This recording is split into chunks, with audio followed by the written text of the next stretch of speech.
His name is Rondale. Rondale Moore. Rondale. That sounds like a 2000s like cornerback for real. Or a 90s character on the Black movie. And how do you spell it? With 2 N's and 2 L's? The Wood, starring Rondale Moore. Sprung 2 with Rondale and Joe Torre. Actually, he seems like a character from this Eva show on BET Plus. All right, football. Speaking of balls, we are back. This is Mo Sports Talk live from StreamYard.com. Got the full squad in the building. Let's get to NFL Week 4 recap. Y'all see my Cocaine Cardinals? Sure do. Yes, Go into LA and defeat the previously undefeated LA Rams. I think they were up 37-13 at the time. They are now in sole possession of first place in the vaunted NFC West. We got back-to-back action. Did they couple swap this week? Right? Because tomorrow we've got Rams. We got Cardinals, Seahawks. Who we got tomorrow? Is it big? I thought it was the schedule right now. Whatever. They whoever played the other team. Rams, Seahawks. Okay, we got Rams, Seahawks, and then we got Arizona and the Niners. So more NFC West action. What is up, Chad? What is up, Terry? Fellas, we'll start with BMO. What did you like in week 4? What stood out in week 4? What did you hate in week 4? What I did like in week 4 is, and of course, Dom, was more props to you as well. We did find out the announcement of Justin Fields that will be starting going forward. No more Andy Dalton. Dom, you're right on the money with that. Also, once again, shout out to the Chicago Bears getting the win. Sacked 9 times last week against the Clevelands. Only sacked 1 time over this weekend. So that is one thing that I did like about over the weekend, over those games. What I didn't like, and me and Dom had both watched this game together, was the Green Bay Packers and the Pittsburgh Steelers. And seeing just the oldness, the statueness, Dave, of Big Ben. Overthrowing Juju at least 4 times, underthrowing his receivers. The sack, he got sacked twice. Both the sacks, Dave, the defensive end was going towards him, getting blocked with one arm, still sacking Big Ben with the left, with the right arm, 2 times. So he got sacked by a defensive lineman only using one arm. He still can't throw the ball downfield. They got to the red zone, Dave, and I promise you, I think he got so happy it was in his arm range that he was still overthrowing receivers and throwing the ball out of bounds. And they really need to do something with Big Ben. Of course, Green Bay, they won that football game easily. And just seeing our boy Mike Tomlin over there with the Omar Epps frown every single time they put the camera on him had me and Dom laughing so hard, man. But yeah, I hated seeing Big Ben like that. I hate the Steelers anyway. Don't like Big Ben any freaking way.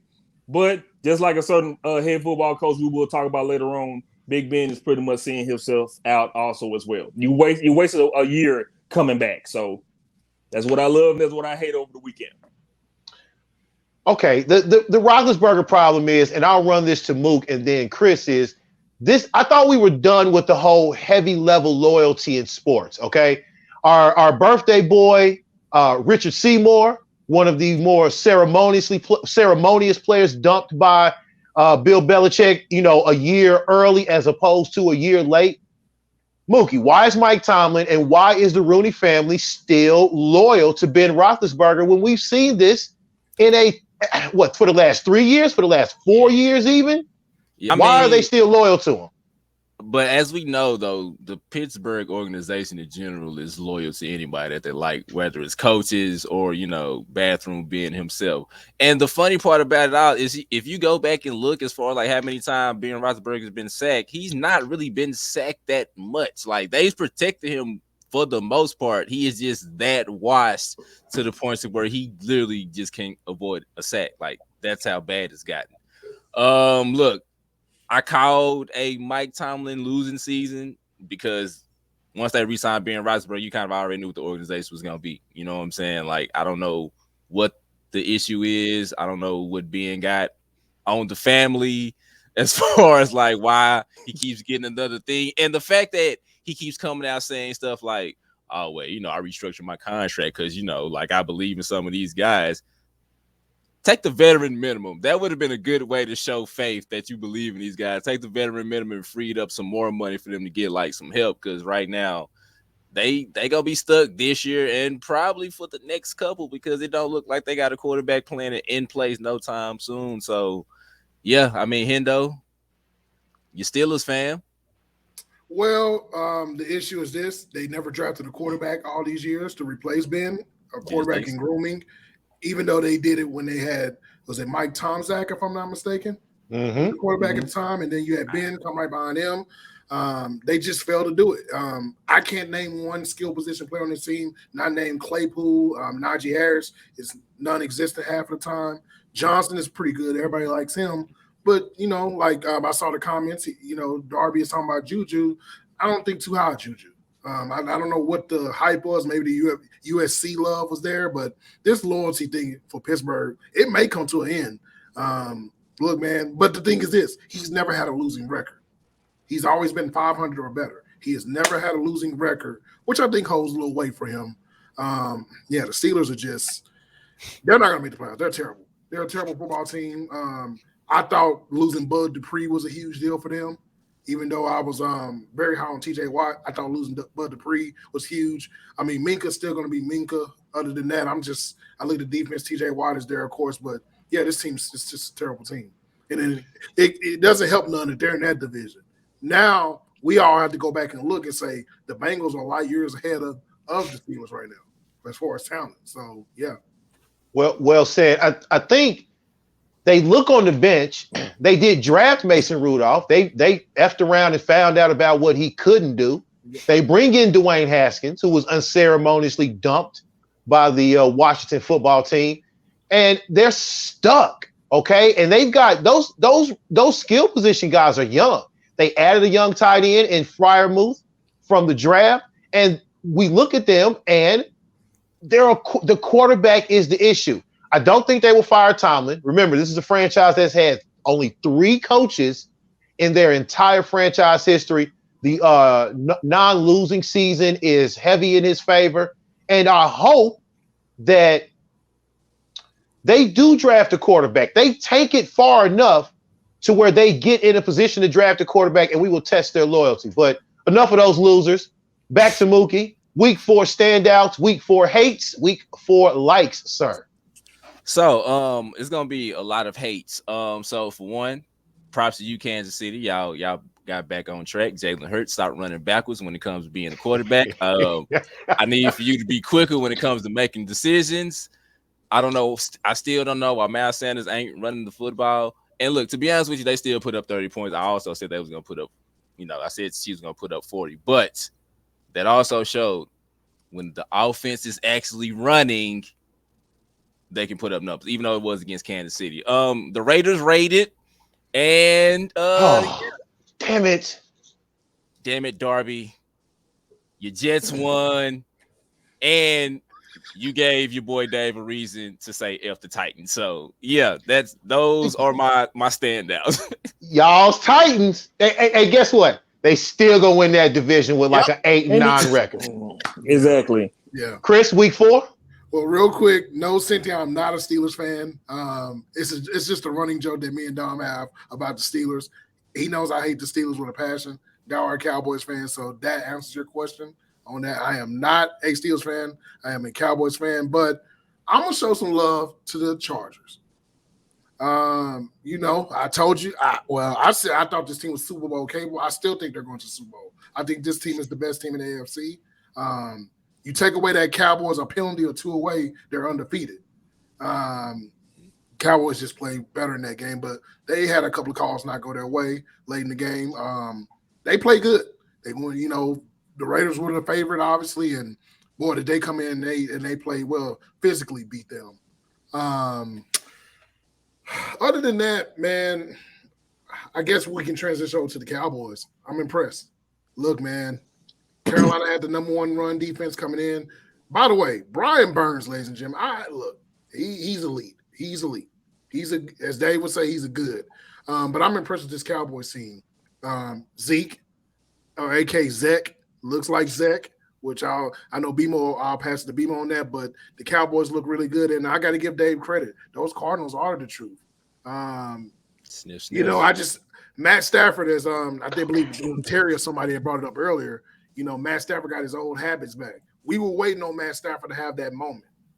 And Matt Stafford had his moment where he looked like he was under duress, like he was in Detroit again. And Kyler Murray right now, not naming Dak is the best quarterback in football right now, I think personally, from my opinion. I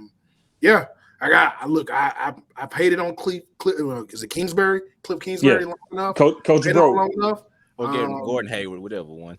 I'm not going to I don't think the NFC West is going to have 4 playoff teams, but I can see the scenario of 3. But then the final 2 teams at the bottom, Seattle, and then, the Niners, inconsistent. So, one time for the Cardinals. But, I think the biggest surprise from this week was the Jets. Look, man, we made fun of them. Darby called it. He said we're gonna know about one of their. I don't even know who scored for them. Still, I just know Zach Wilson threw a bomb and it was a perfect. It was Corey Davis. Lavernius Coles. And I told Dave in a text I will no longer support the Tennessee Titans in no fashion this year. So I am done with the Tennessee Titans. Mike Vrabel I think your disappointment on the Tennessee Titans is they keep picking on your man's Bayer. Okay. And back to the NFC playoff thing, one of my reasons for thinking that the West could get all 3 wildcard seeds was the other teams in the other 3 divisions. The best non-division winner, I thought, was the Saints, okay? And we are seeing the ups and downs with the Saints. I'm a little disappointed in their defense, okay? They let John Ross dust his pulled hamstring ass off the bench and beat him deep. Okay, the Giants got Kadarius Toney involved, so they used a little bit of the speed, but the Saints defense, especially at home against that quarterback, should have acquitted themselves more. They still got problems scoring if it's not Kamara, and you're seeing the ups and downs of Jameis Winston. Look, Sean Payton is getting Jameis Winston up to basic level quarterback. That's what he spent the entire last year doing. So he's at basic level right now, and it's still reverberating the Jameis mistakes. And the only excuse or pass I'm gonna give to him is, God damn, who is he throwing it to? Okay, So, go ahead, Chris. I do have a question for you. Yes, real quick, and this is from Twitch, which ironically I was going to ask you this. I want all you guys to answer this. We probably saw the 2 most inconsistent quarterbacks play each other this weekend, which is our boy Kirk Cousins, aka Kirk Cousins, and Baker Mayfield. So, I need you to talk about Kirk Cousins and his issues, and DA, Baker Mayfield. Okay, let me get Bakey out the way. All you got to do is look at the pass where he had Odell wide open on the right side and threw it to, I have no idea where, okay? And I hope Odell was mic'd up because I want his reaction. Because y'all remember mic'd up last year with Justin Jefferson was like, yo, what the fuck, Kirk? Yep.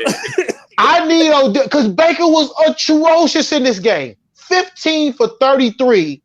And I don't want to hear this silver lining from the Browns fans saying they won. The defense in the running game will be enough to get them to a certain point. The quarterback has to get them beyond that point. And as of now, Baker won't do it. I'll take Kirk Cousins, but it's almost by default. Moten, state your case for your mans.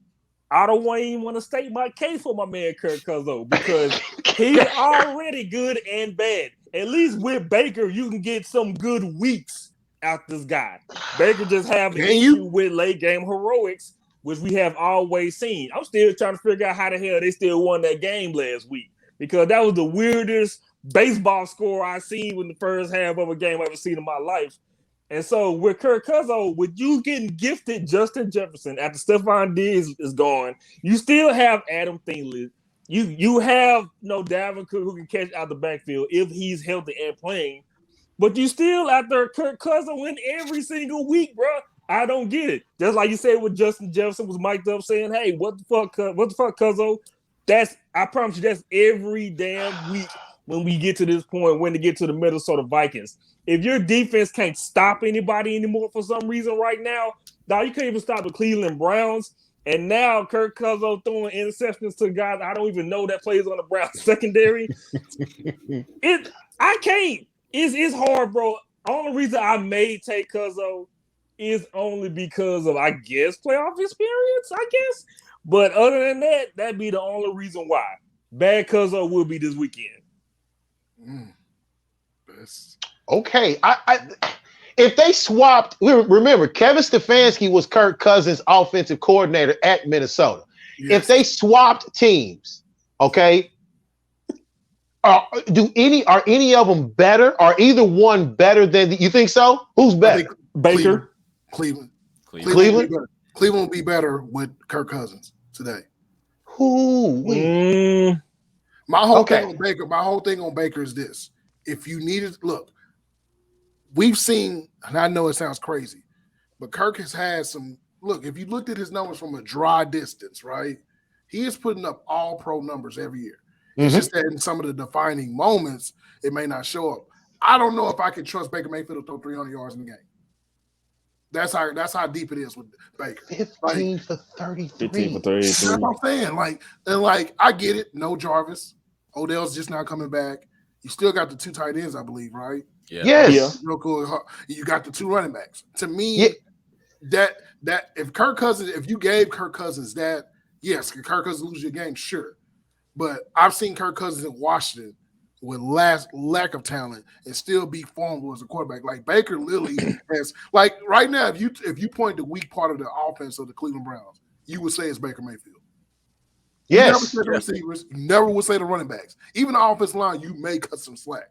So I think that, like Dom mentioned this one time, like if I had to go win the game, could Baker make the throw? Because to me, I'm gonna be real with y'all. Kansas City, when they play Kansas City in the AFC Championship, if Kirk Cousins is the quarterback of that team, I don't think they lose that game. I think they keep scoring. Baker literally just went flat in the second half, and that's a normal thing for him. I agree. And the wild thing is, one of my selling points on Baker was his accuracy. And what the hell was that on Sunday? Look, yes, Darby, Cousins stinks, but at the same time, Cousins is a way better passer. Okay, he throws some stinkers out there. I'm not lying, but that Baker miss on Odell was just that to me was like the epitome of the Baker Mayfield experience, and they stuck with him. They're not gonna let him walk. They're negotiating a long-term deal now, so he is there for the foreseeable future, and Stefanski just got to work around that.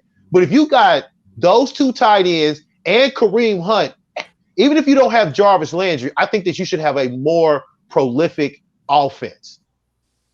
Any other week 4 stuff, fellas? Well, BMO, I got to ask you because Chad brought him up. Trevon Diggs. What up, Chad? Yes, Trevon Diggs. Again, he has been named NFC Defensive Player of the Week. So that's another award on his mantle.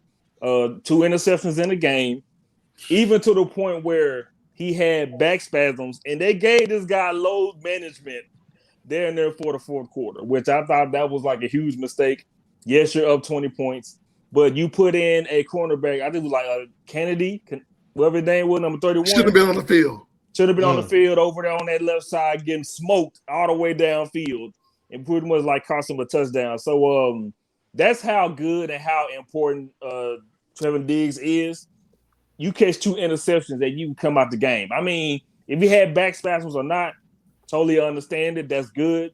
But when you're up 20 points like that, and I still had no faith in that lead and that Darnold can still throw the ball downfield, and that was in, sense of urgency mode, Trevon Diggs, that's how important that guy is on that football team in just his second season in the NFL. Yeah, look, man, Trevon Diggs, like I said, the story on him was always that when he got drafted, the reason why he dropped is because of that national championship game versus LSU and how Jamar Chase did him. And then a lot of people say that's the reason why he was a second-round pick. The Cowboys actually got a second round pick right, which we'll talk about somebody who got cut. That was a second round pick. But I think that, I don't know what to say because like he's faced good talent. So it's not one of those deals where we look back and say, well, he ain't faced nobody. So think about this. Week 1, Mike Evans is your primary target. You go against Godwin, but Mike Evans is the guy. Mike Evans had like 2 catches for like 15 yards in that game. Mm-hmm. And then the next week, who did they play week 2? They played the Chargers, Keenan Allen. Mm-hmm. So Yes. Keenan Allen he's dealing with, and Mike Williams. They didn't really do as much. And then week 3, you get the Eagles. Obviously, they got speed receivers, but then you had Devontae Smith, who looked like he had never played a football game before, which is ironic. And he goes, he did his thing versus all those receivers. And then last week, you had Robbie Anderson and DJ Moore. Like, look, they knew what to do with DJ Moore. And that's another thing. I really like DJ Moore, but they knew if DJ Moore's outside, we can't throw the Trevon Diggs side. And when they did, every time, interception. He's physical. I think he reminds me a lot of Richard Sherman a little bit, that tall 6'3" corner. He's not very fast because he does get beat. But, Dom had the luxury of watching a guy like Asante Samuel, a guy who was like he would get you all the interceptions, but he was sort of like a wild card. Like he would give up the big play. And we seen Diggs give up a play, but then at the same time, we seen Diggs make those plays. So I got to give Dan Quinn them credit. But, Trevon Diggs is the truth. But, BMO, I need you to talk about number 9. So Jerry Jones is the greatest.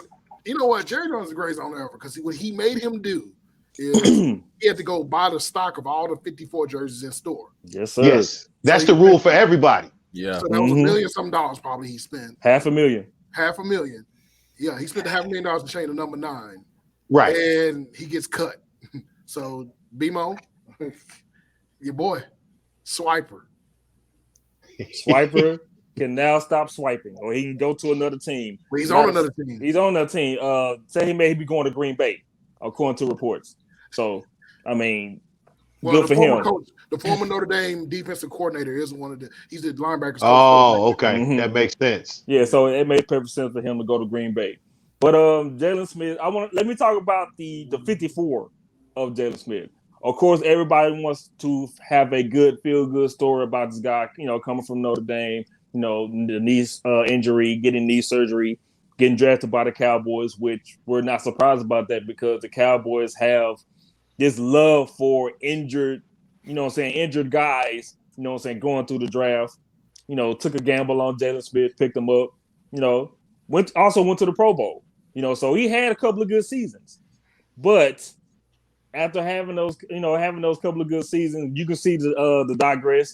Me and Hendo witness that every single week, and people keep getting mad at us because we're calling him the word trash. But apparently, Dave, that word is so offensive to these football players and to these fans, they didn't like us calling him that. So Jalen Smith continues to be like, hey, look at the film. You already know what I'm about. So after you said looking at the film, bro, the film, I mean, it looks like you need to be looking at film, towards yourself because there was a lot of missed tackles, a lot of swiping, a lot of plays where you're out of position. And then all of a sudden, going east and west as a linebacker, which you're mainly, solemnly supposed to do, especially as a signal caller, you're missing a step or you're out of position. Or when it's time to tackle someone, here you come and jumping in after 3 or 4 guys already tackled the guy. And so it's like you're taking a step back so much, knowing that you got Leighton Vander Esch over there on your side, which feel like, okay, well, I have help now. I'm the signal caller. I can do what I need to do. Nah, fam, you got to keep playing. Yep. So, in the NFL draft, before the season started, what did the Cowboys do? Oh, God. Come on. Come on, Terry. God. Wow. You know what? Yeah. Coakley was a way better tackler. Yeah. Come on, bro. Come on, Terry. Oh, wow. You could have said Brady James or something. Or, Aiken Adele. Bobby Carpenter. Scott Vegeta. You could have said one of them cats, but Dexter Coakley? Oh, man. But, getting back to that, Cowboys went to go draft Michael Parsons, which I didn't have no problem with that. But that Dave told me right there, they really about to move on from Jalen Smith. That right there should have told him that he's already cut. And then somebody mentioned to me, also shout out to my boy Jay Gray, that was on, featured on Hard Knocks as a photographer and was around the Cowboys and other players saying like, hey man, he's not really gonna be on the series like that as much. Yep. And we didn't really see him that much on Hard Knocks, all these 4 or 5 episodes every single week. So get into the start of the season, you see Michael Parsons is starting. Jalen Smith only played 15 snaps. Yep. DeMarcus Lawrence get hurt. They moved Michael Parsons to defensive end. Did they ask Jalen Smith to do that? No, he did it not, because he is not that good to play defensive end. They put Jalen Smith back in the middle of that football field, and we seen how the middle of that football field kept getting gashed every single time for big plays. Every single week I say the same thing, Hendo. When they put Michael Parsons on that defensive line and you get big gains of 20 and 30 yards, who's in the middle of that football field? Number 9. Number 9 himself. Well, but my last thing about this is the straw that really just broke the camel's back was 2 things. Go ahead. Jumping on top of a gang tackle was one. Yeah. We call that final year Ray Lewis. And a punt block formation where I seen him attempt a dive, and he was at least a good 8-9 yards away from the punter. I think you mean this nonsense? You mean this nonsense that's infiltrating the concentration? See this not. What are you doing? Like, what are you doing, bro? Letting the coach know that he was playing hard. That's all. He's one of those guys that look like he plays hard, but he ain't doing shit. Jerry had enough, man. I'm talking about shaking hands with cheerleaders, clapping like Jason Garrett when you got hit up for big plays. Like, it was too much, man. Like, Jerry had enough, bro. Even towards the fact of they couldn't find a trade asset for you because your contract next year, you was guaranteed between $7 and $9 million if you didn't get hurt. You was $9.2 million. $9.2 million. So the Jones was like, nah, if that, bro, you got to go. Because, matter of fact, let's cut you right now. You'll still get your base salary, that's $7 million. You know what I'm saying? We wish you the best of luck, but we're not going to pay your ass this $9 million next year. They didn't want to trade him, Dave. They probably and honestly, he didn't have any trade value, in my opinion. I don't trade value, so they just cut him. Look, the news of Stephon Gilmore today, he was traded to the Panthers because he and the Patriots could not agree to a restructured deal. Yes. They get a 6th-round pick. A 6th-round pick. Okay, I understand we talking about Stephon Gilmore, all-pro, former defensive player of the year. The stats are there. Y'all couldn't get a conditional? Like, if he plays 100 – okay, we saw the snap count go down. Okay, Byron talked about this. Chris talked about this as the sign that the end was coming. But the fact that he has no value in the league is just wow. By the way, Bobby Wagner said he didn't want to switch numbers because he was not paying for his jerseys to get bought out. And Bobby Wagner, last I checked, got a few more coins than Jalen Smith. And he was like, nah, we just going to keep – I'm going to keep my 54. The problem is this. We would have never saw a number 9 Smith jersey out here. We just saw a Romo. Like, what? Like, you got to know the temperature of the room, right? Like, you got to know the temperature of the room. Romo is a beloved, like, for the most part, player, right? Yes. You see a lot of Romo jerseys. What will possess you to get number 9? Like, was that going to make him better? Like, it just almost singled him out. Like, we know who number 9 is even more. And to me, like I said, I don't want to just harp and parade on how bad he is as a player because Jalen Smith's a great human being, man. He's a great dude. But at the end of the day, you don't want to see anybody lose their job. But it started with me in the draft. We did a show during that time, and I told everybody, if they don't draft Miles Jack, I'm going to lose my shit. This is true. And also, our boy, Chicken Coleman, who's been on duty, yes, he didn't do it this week. But he's already been on the. He don't like when the Cowboys draft linebackers like that because he hated, another linebacker, LVE, who came out today and said that, he don't like how fans they treat players. But you got to show up. And my thing on Jalen Smith was, I get it. He was a prized possession at Notre Dame. He was a highly talented player, but I didn't see why he was drafted in the second round. I mean, knowing that Miles Jack was there, BMO, who was the defensive end that was there that went to Tampa Bay? Oh, God. He was a defensive end. He was pretty good. Was it Shaq? No, it wasn't Shaq. It was another it. one. It was another guy. I can't think of his name. It'll come to my head afterwards, of course. But, yeah, they had opportunities to get other guys. But Jalen Smith stayed around. He's just bad.